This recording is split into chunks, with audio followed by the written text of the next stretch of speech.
Hi everyone. Welcome back to Monday Medz. I hope your week is off to a great start.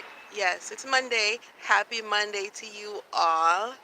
So, it's like what, the last Monday in January. Where have the time gone or flown? Anyhow, we know that the days are shortened, and we thank God for the opportunity that we have to, that I have to talk with you today again. I'd like to give some shout out to some special people, a whole lot of people I met last week and yesterday.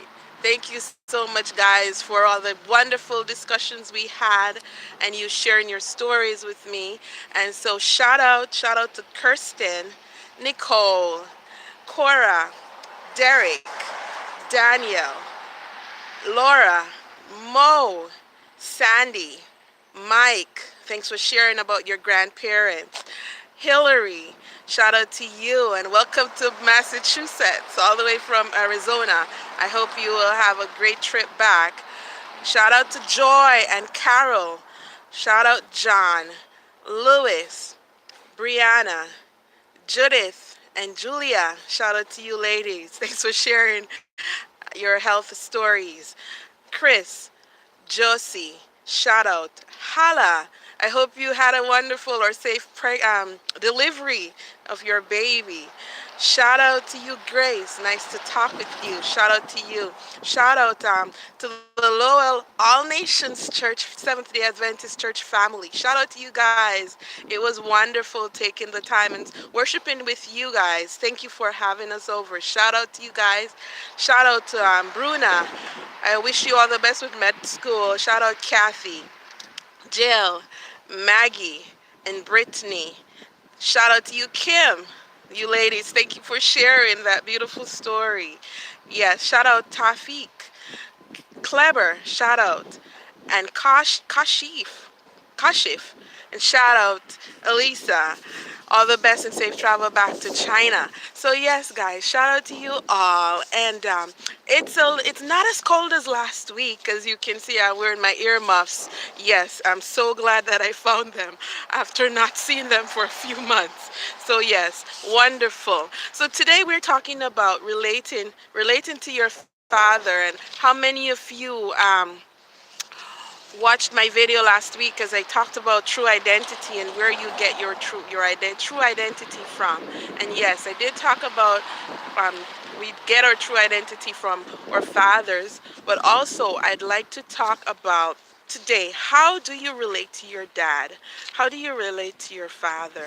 And it's very important for us to take the time as we talk about social health to know how do we relate to our father, or how do we relate to our dad.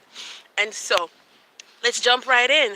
As like I did talk about it earlier in the beginning of this year, that why I'm doing this feature on social health is because many of the illnesses we have, it's not so much physical problems, but it's sometimes because of our social interaction with others. And so let's talk about, how do you relate to your father? First and foremost, you gotta acknowledge that this man who your mom says is your father is your dad, or is your father.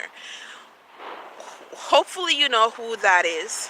Some people do not know who their biological father is, and so many times there are father figures in your life, maybe a stepfather, maybe an uncle, or some other guy that your mom choose to be one that fathers you.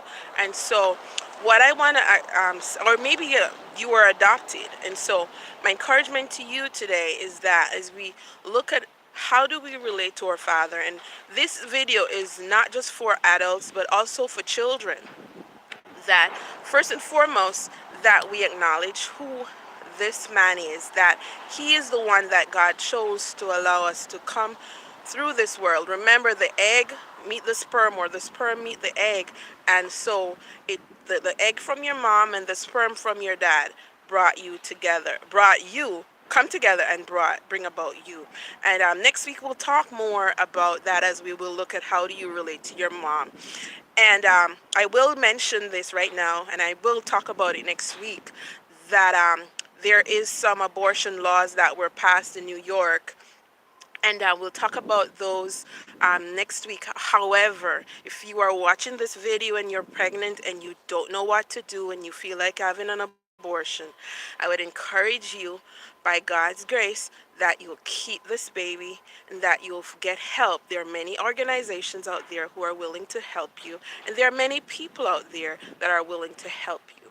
And so I must put this in right now, because this bill was passed just about 4 days ago in New York, that a woman can abort a child, yes, abort a baby up to 9 months, just a few days before she gives birth.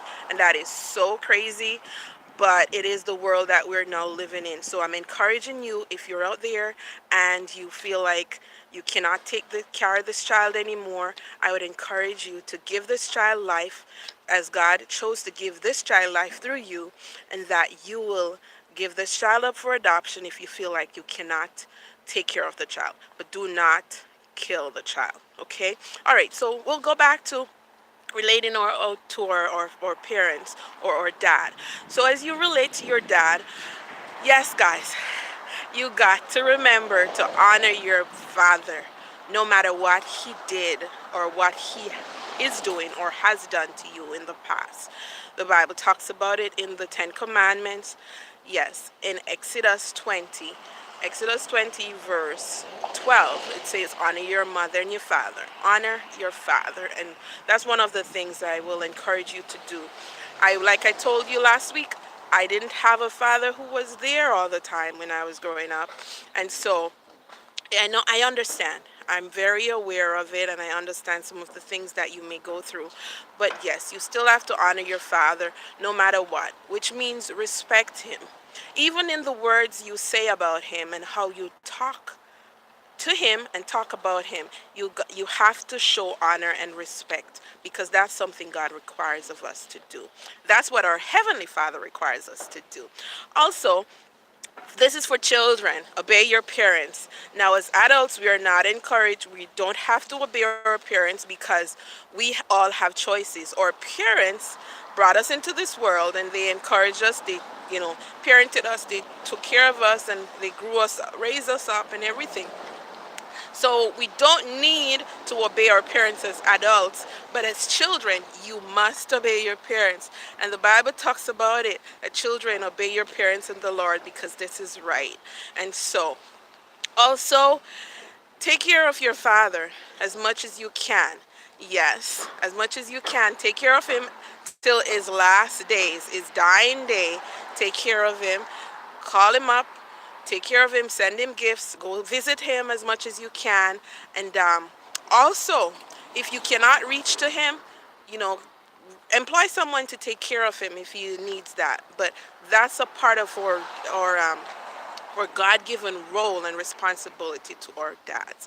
And so before I go, I'd like to, I did talk about it, that many of us do not have a father, but you may have a father figure, you may have an uncle, you may have a brother, you may have a stepfather or what have you.